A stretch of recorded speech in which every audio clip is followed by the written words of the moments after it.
มิตรแก้วสหาย เอิญจ่าตักตายยิ่งใจหนุ่มเท่าเสียงนกเสียงกาดังมาแล้วเจ้าตักตายหมู่เฮาพี่น้องถึงอยู่ไกลไกลเอาใจเกี่ยวกองวิธีแบบเป่าคนเมืองตะวันส่องฟ้าเจิดจ้าสีเหลืองนกกานันเนืองห้องดังไขว่บ้านห้องดังไขว่บ้านธรรมะรับอรุณสวัสดีครับบรรดาท่านผู้ฟังแล้วก็ท่านผู้ชมทุกท่านนะที่กำลังติดตามรายการธรรมะรับอรุณในเจ้าวันจันทร์นะที่27เดือนกรกฎาคมพุทธศักราช2569ในเจ้าวันนี้นะก็รอตุลุงสมคิดพระครูสุจินต์นันทกิจเจ้าคณะอำเภอสันติสุขจังหวัดน่านเดี๋ยวเข้ามาพอดีเลยเดี๋ยวก็จะได้ฮือตุลุงได้สาธยายเพราะว่าเป็นห่วงคณะสัตยาติโยมว่าอันเวลาถึงเวลาแล้วมันเหมือนกับว่าเฮาหิวข้าวครับตุลุงครับอันหิวข้าวแล้วถึงเวลาแล้วอยากถึงเวลาได้กินแล้วบ่ได้กินนี่นะเวลาได้ฟังแล้วบ่ได้ฟังนะครับฉะนั้นก็นิมนต์ตุลุงนะครับตุลุงได้ทักทายครับบรรดาท่านผู้ฟังท่านผู้ชมเลยนะครับเด้อก็ถวายความเคารพพระเดชพระคุณท่านพระครูโสพลปริยัติผู้ช่วยเจ้าวัดพระสิงห์วรวิหารจังหวัดเชียงใหม่ก็ขอเจริญพรศรัทธาญาติโยมสาธุชนแขกผู้มีเกียรติลูกหลานญาติพี่น้องนักศีลนักบุญทุกท่านเนาะวันนี้ก็มาจ้าน้อยหนึ่งเพราะว่ามันใกล้จะเข้าพรรษาแล้วตื่นเจ้ามาก็กุมกระนั่งตานก็เข้าขันป่านี่กันเนาะตามจริหีดห้อยบ้านเฮาก็มีหมู่ญาติหมู่โยมที่อยู่ตามละแวกวัดเนี่ยเพิ่นก็ได้สืบบรรลหิตฮือมองละกองฮือเปล่าอิงได้ปากันได้มาตามเข้าขันป่าฮือกับบรรพบุรุษลูกเต้าหลานเหลนที่ได้พัดผ่านจากไปกันนะอันนี้เขาฮ้องว่าเป็นประเพณีในวัฒนธรรมอันดีงามของพุทธศาสนิกชนโดยเฉพาะคนตั้งเหนือของเฮาเนี่ยเพิ่นก็ถือกันเนาะอันนี้ก็ถือว่าเป็นอันเฮาก็ได้ทำหน้าที่ของเฮาตามที่เฮาได้รับมอบหมายเป็นภาระเป็นหน้าที่ที่เฮาจะต้องประพฤติปฏิบัติต่อไปซึ่งวันนี้ก็ได้รับการประสานงานและก็ได้รับนิมนต์จากท่านพระอาจารย์ครูสมพลปริยัติด็อกเตอร์เนี่ยเพิ่นก็ได้บอกว่าลุงมื้อเจ้านี่ว่างก็ถ้าว่างก็นิมนต์ออกรายการธรรมะรับอรุณสกรรมเตอร์มาพบปะกับญาติโยมทั้งหลายอีกก็เลยวันนี้ก็เลยถือโอกาสได้มาพบปะกับญาติโยมทั้งหลายญาติโยมทั้งหลายอันช่วงนี้ก็เป็นหน้าฟ้าหน้าฝนแล้วเนาะฝนตกขนาดนักตั้งมื้อนั้นวันนี้ก็ตกเกือบทุกวันกันบ่ตกมื้อคืนก็ตกมื้อวันกันบ่ตกมื้อวันก็ตกมื้อคืนนี่นะยะฮืออันปีนี้ก็ถือว่าถึงแม้นว่าเฮาโดยพอโดยภาพรวมในส่วนของเศรษฐกิจของเมืองไทยของเฮานี่ก็ถือว่าอันพ่อแม่พี่น้องมักจะบ่นกันพองว่าอันหยังก็แปลงอันหยังก็หายากแต่ว่าในส่วนของตำบ้านเฮาเนาะโดยเฉพาะทางภาคเหนือเขาอยู่กับไร่กับสวนอยู่กับไร่กับนาเนี่ยก็กำคบกำกินของคบของกินน่ะถือว่าปีนี้อุดมสมบูรณ์ดีเพราะฝนมันตกดีทรงดีโดยเฉพาะหมากไม้หัวมันผักไม้ใส่เกลือลูกส้มของหวานตั้งหลายมันถึงนักแต่ละวันที่เปิ้นได้หลายท่านหลายคนก็คิดว่าทุกเจ้าฮู้ได้จะได้พระอาจารย์ฮู้ได้จะได้ว่าอันมันอุดมสมบูรณ์เนี่ยบ่ต้องคิดอย่างหลายนะ1เนี่ยเฮาประเมินจากการไปบิณฑบาตแต่ละเจ้าเนี่ย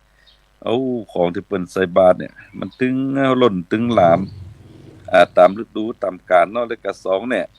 มื้อเจ้าเพิ่นจังเอาของมาถวายอีกเนาะอย่างเช่นว่าหมากไม้ส่วนมากก็เป็นหมากไม้หัวมันลูกส้มของหวานทั้งหลายน่ะมันถึงของกุของโกดอันนี้ก็ถือว่าเป็นความอุดมสมบูรณ์ของ สภาพแวดล้อมบ้านเฮาทั้งหลายเตยเนี่ยอันนี้เฮาวัดได้เนาะเพราะว่าของส่วนมากได้ของที่เพิ่นเอามาถวายเอามากินมาตันคือกับพระสงฆ์องค์เจ้าเนี่ยมันก็เพิ่นก็จะเป็นของที่ดีๆงามๆที่เพิ่นคิดว่ามันเป็นของที่มีคุณค่าและก็มีมูลค่าเตยเนี่ยโดยเฉพาะความเชื่อที่บ้านเฮาได้สืบทอดกันมาเนี่ยมันเปิ้นคิดจะอันโดยเฉพาะมันยังส่วนของบ้านตั้งเมืองน่านเนี่ยผู้ใดมีไร่มีสวนมีอ่าจะกินข้าวใหม่ใส่กินข้าวใหม่ใส่งาหอมอย่างมื้อเนี่ยเนาะหมักไม่หอมมันถึงฤดูกาลที่จะได้ครบได้กินได้เอาไปขึ้นไปขายในส่วนมากเพิ่นก็จะนึกถึงคนอยู่ 2-3 กลุ่มกลุ่มที่1ก็เพิ่นนึกถึงพ่อถึงแม่เพิ่นว่าของใดที่เฮานึกผู้มีพระคุณผู้เป็นพ่อเป็นแม่ได้ครบได้กินก่อนเนี่ยเพิ่นมันจะเจริญก้าวหน้ารุ่งเรืองในหน้าที่การงานในจิตในใจของตัวเก่าเนี่ย2นึกถึงสิ่งที่เฮาได้เคารพนับถือสูงสุดของชีวิตนั่นก็คือนึกถึงคุณพระรัตนตรัยมีพระพุทธพระธรรมพระสงฆ์นี่โดยเฉพาะพระสงฆ์องค์ข้าเจ้าที่อยู่ตามวัดตามวาเนี่ยเพิ่นก็ถึงนึกถึงก็เพิ่นก็เอามามาทำบุญถวายมาแบ่งมาปันให้ได้ครบได้ฉันกันเนาะ3ก็เพิ่นก็นึกถึงสิ่งที่อันเนี้ยให้เพิ่นได้อุ่นอกอุ่นใจอยู่ที่อัน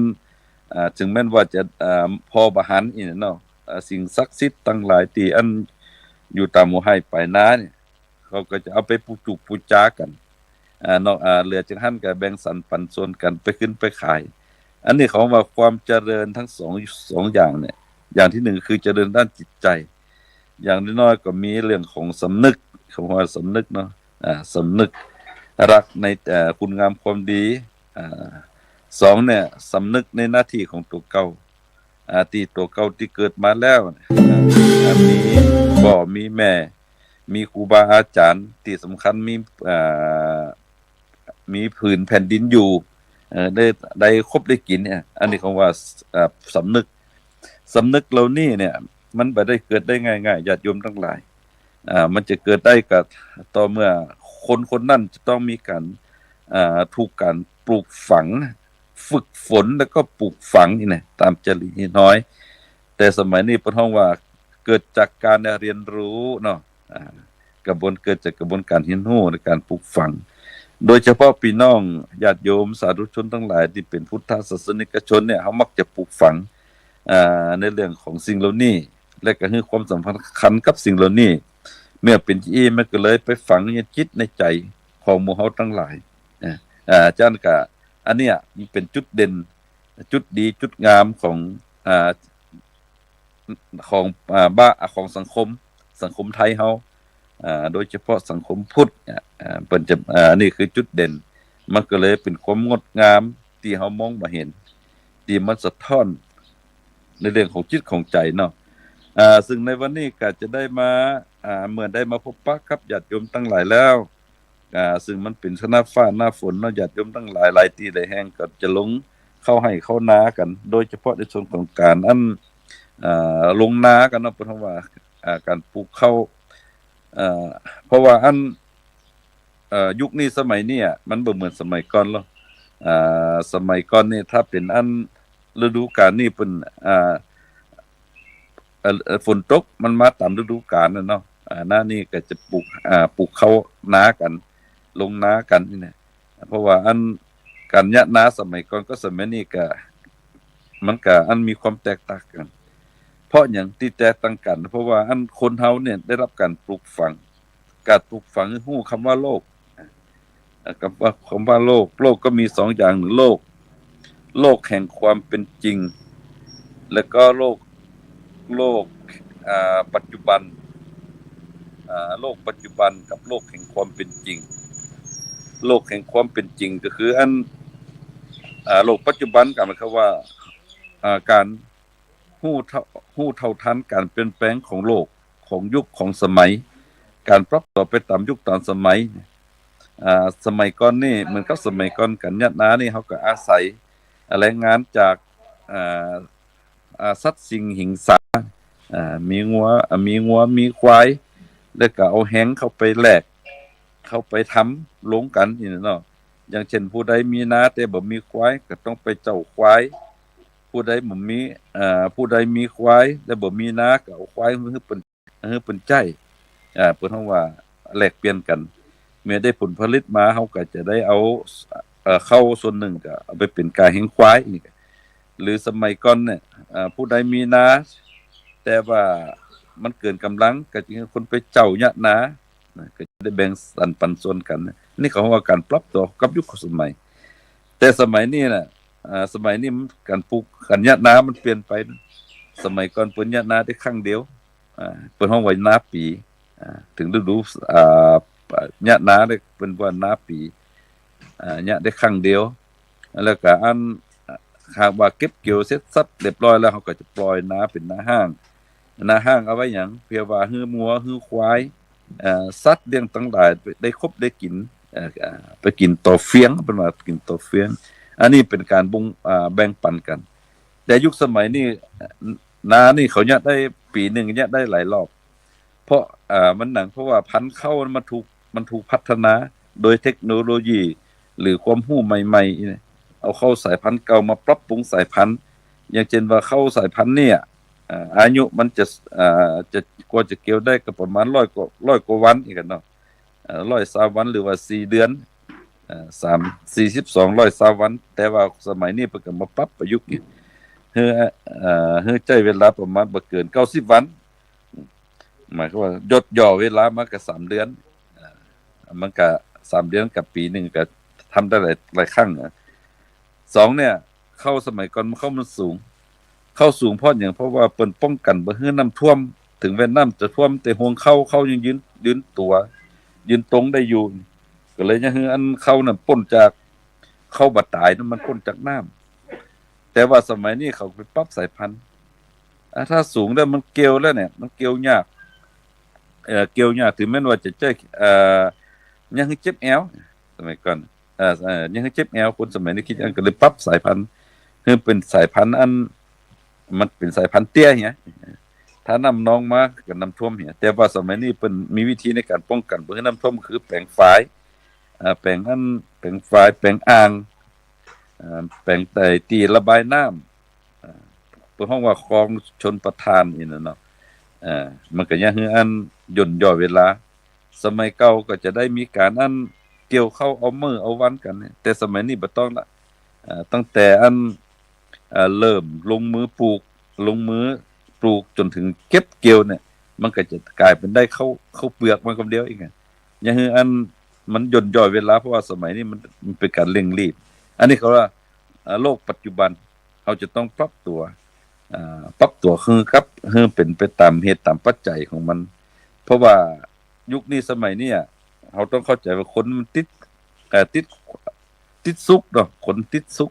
2เนี่ยชอบสะดวก3เนี่ยเป็นคนมักง่ายเมื่อมักง่ายปุ๊บเนี่ยมันก็ยะฮื้อหยังก็แล้วแต่มันก็จะยะฮื้ออัน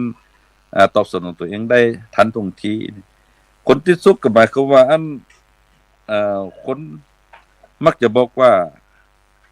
การได้เสพหมายความว่าเสพวัตถุเนาะผู้ใดมีวัตถุนักมีเงินมีทองนักมีทรัพย์สินของนักเขาบอกว่ามันจะทำให้เกิดมีความสุขอีกเพราะมันสนองกิเลสสนองตัณหาสนองความอยากตัวเองได้เร็วยกตัวอย่างมีหิวนี่เดี๋ยวนี้ถ้าสมัยก่อนก็มีคนหิวข้าวอยากกินข้าวเนี่ยเขาก็จะนึกถึงห้องครัว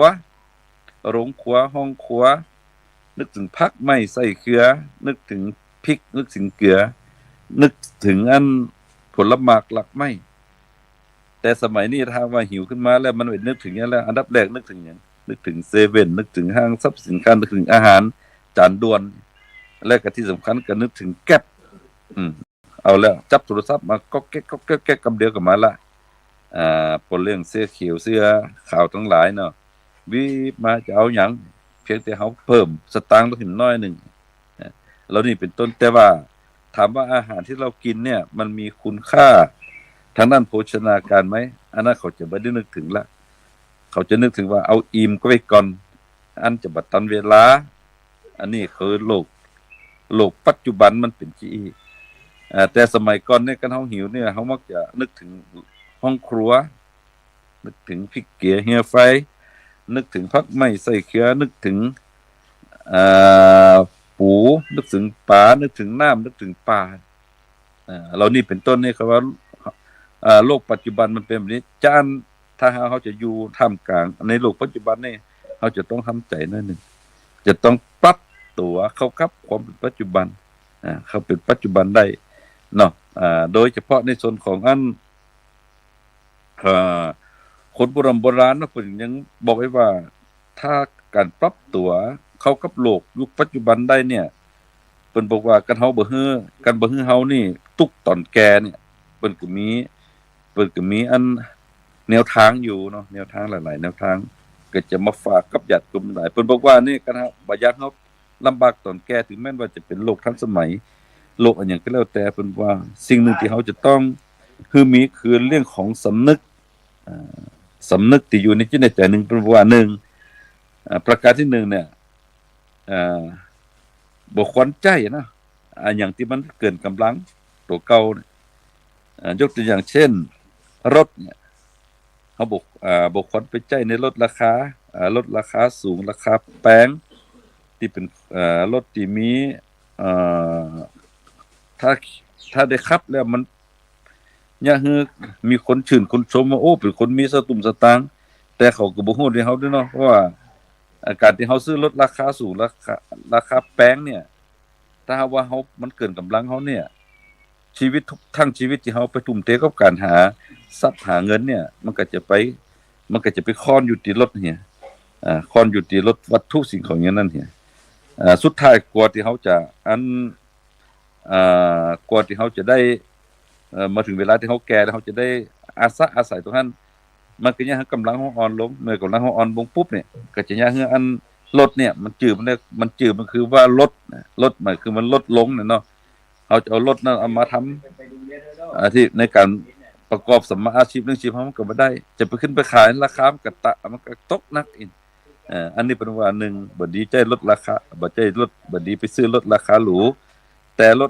รถที่เฮาจะเป็นพาหนะเฮาต้องคิดว่าเป็นเพียงพาหนะชนิดหนึ่งที่จะพาตัวเราไปถึงเป้าหมายเฮาต้องคิดยีแล้วจะเฮาสบายใจเนาะ2เนี่ยบ่ดีใจของหรูบ่ดีกินหรูกินเกินฐานะบ่ว่าจะเป็นเรื่องของอาหารบ่ว่าจะเป็นของแบรนด์เนม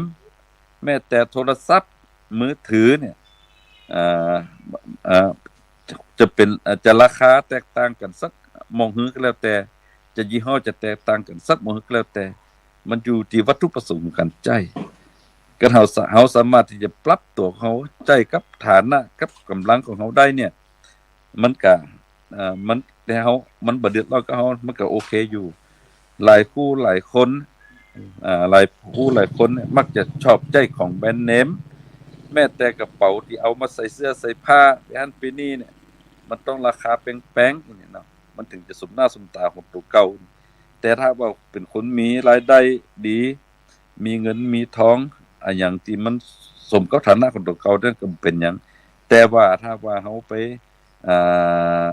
ขี้ควายไหลตามหางเนี่ยมันก็จะยะฮืออันเกิดมาผลกระทบกับตัวเฮาเหมือนกันฉะนั้นก็ต้องพอดีกำลังเฮาตัวเนาะอย่างเช่นพวกของหรูของอาหารหรูๆแล้วก็ของใจไม่สอยหรือหรูอันนี้ก็กับฝากแล้วก็3เนี่ยคนไทยเฮาเนี่ยมันมีติดนิสัยนึงคือชอบยะหยังชอบเอาหน้าเอาตาแล้วก็ชอบยะหยังคือมันอันเกินคือคนอื่นมาหันแล้วยกว่าเน็ตนอนแต่ว่าลืมไปว่าอันมันมาสร้างความลำบากใจกับตัวเก่าโดยเฉพาะที่อยู่อาศัยเนาะที่อยู่อาศัยบ่ว่าจะเป็นบ้านเป็นจ้องห้องหอเรานี่น่ะเพิ่นว่าถ้าหากว่าบ่จำเป็นก็บ่ต้องไปสร้างอันหยังมันเกิดมันใหญ่กว่าเฮาอาตมาเคยไปหันหลายๆท่านหลายๆคนเนี่ยแต่งบ้านไม่สักหลังนึงใจเสาประมาณเป็นนับพอวะนะแต่เป็นนับพอมี136ต้นเนี่ยป๊าดมันจะอยู่จะได้ประหลาดปัจจัยก็เลยเกิดที่ว่าเวลาตายเนี่ยที่เฮาไปนอนแง่งๆอยู่หั่น 3-4 คืนนั่นนะ ความยาวความกว้างก็ประมาณบ่เกินศอกเนาะยาวก็บ่เกิน2 เมตรอีกมันก็จังนั้นตัวอย่างนั้นแต่เฮาไปหันอันเปิ้นแปลงบ้านเนี่ยน่าจะใจไหม้อยู่บ่เกินบ่ต่ำกว่านะบ่ต่ำกว่าอันกึ่งป่าเนาะก็เฉพาะเสาเนี่ย136ต้นไม้ฝาไม้แว้งไม้หยังสะปะสะเปดปัดต้องฮอกเลยหันว่า อันนี้มันเกินความจำเป็นไปก่อนแล้วก็ถามว่าอยู่กันกี่คนอ่าเมื่อก่อนก็อยู่กัน4คนเดี๋ยวนี้ลูกไปเรียนหนังสือแล้วก็ไปทำงานที่อื่นเดี๋ยวนี้ก็เหลือก็2เท่าเนี่ย2เท่านี่กุมแต่ว่าเพียวกวดเพียวอันบ้านหลังใหญ่หลังงามของเพิ่นน่ะบ่มีเวลาเนี่ยหยังแหละจะไปวัดไปว่าก็เกิกจะไปโจหันเจนี่ก็บ่เกิกอ่ากุมก็เอาเวลาไปทิ่มไปทุ่มไปเทกับการดูแลรักษาบ้านตัวเก่าเนี่ยก็เลยว่าถ้าจีเอสอันนี้เขาว่าเกินตัวเนาะเนี่ยยังเกินตัวอีเนี่ยเกินความจำเป็นเนี่ยถ้าจะอันเนี่ยเขาก็จะต้องต้องกลับมาย้อนคิดตัวเก่าว่าอ่าคิดถึงเรื่องเพื่อความแก่ด้วยว่าอันเขาแก่เขาจะอยู่จะได้ให้มันแก่แบบมีความสุขแก่เหมือนอันเม็ดพักเนี่ยเนาะแก่เหมือนเม็ดพักเม็ดผลหมากหลักไม้เนี่ยแก่แล้วมันมีคุณค่าคือคนเอาไปสืบไปต่อไปขยับขยายได้อันนี้อ่ะมันเป็นเรื่องสำคัญเนาะประการที่4เนี่ยบัดนี้อันทำตัวนี่ก็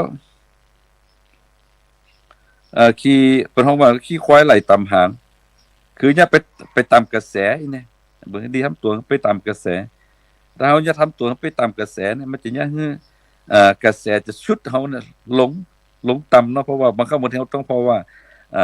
กำลังของเขาเนี่ยมันบ่เท่ากันเขาต้องเข้าใจเรื่องว่าธรรมะคือความเป็นธรรมชาติของคนของสิ่งมีชีวิตทั้งหลายมันจะบ่เสมอกันบางคนเกิดวันเดียวกันแต่ว่าหนึ่งก็ความคิดอาจจะบ่เหมือนกันก็ได้เกิดปีเดียวกันแล้วก็วิธีคิดมันก็จะบ่เหมือนกันก็ได้เนี่ยอันนี้คือความบ่เที่ยงแท้แน่นอนของธรรมชาติจะเฮาบ่ดีไปเนี่ยอย่างแข่งเข้าไปเนี่ยไปทำตัวไปตามกระแส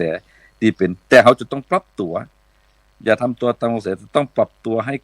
เข้ากับยุคสมัยกับสังคมที่มันเหมาะสมกับกำลังของตัวเองนี่เนาะและกับการที่5เนี่ยการที่5เขาต้องการที่เขาจะคบเพื่อนคบฝูงอันนี้ก็เป็นเรื่องสำคัญและก็โดยเฉพาะคนที่เขาเคารพนับถืออย่างนี้การที่จะซื้อของที่ไปฝากเป็นของชำร่วยเขาต้องพอด้วยบ่ใช่ว่าซื้อของเพื่อเอาใจคนอื่นเขาต้องซื้อของเพื่อมาสอดคล้องกับฐานะของเขาด้วยเหมือนกับถึงสลีปีใหม่ก็ดีวันแต่งงานก็ดีขึ้นบ้านใหม่ก็ดีอย่างได้ที่มันยันน้อยคือหันหน้าหันตา2เนี่ยของเล็กๆน้อยๆไปเป็นของชำร่วยคือเปิ้นเนี่ยเป็นของฝากของเปิ้นเขาพอตัวฐานะของบ่ใช่ว่าเอาไปแข่งขันว่าข้าเอาขนาดนี้ไปข้าจะได้หน้าเมื่อได้หน้าข้าจะได้ตำแหน่งหน้าที่การงานขึ้นอันนี้ก็ถือว่ามันเกินตัวเนาะนอกเขาอาจจะได้ใจคนอื่นแต่ว่าเขาต้องพอตัวเขาด้วยว่าเขาสูงขึ้นมันชุดเขาสูงขึ้นหรือว่ามันย่างเขาต่ำลงนี่อันนี้ก็ฝากเป็นข้อคิดสะกิดใจจะอันกะญาติโยมทั้งหลายคนเฮาช่วงนี้ก็เป็นช่วงของอันหน้าฟ้าหน้าฝนใกล้จะเข้าพรรษาแล้วเนาะวันนี้ก็วันที่27วันพุธก็วันที่28ก็เป็นวันพระราชสมภพของพระบาทสมเด็จพระเจ้าอยู่หัวเป็นวันอู้กันตามบ้านเฮาคือวันเกิดของในหลวงน่ะวันเฮาก็ควรจะในฐานะเป็นคนไทยเนาะอยู่ใต้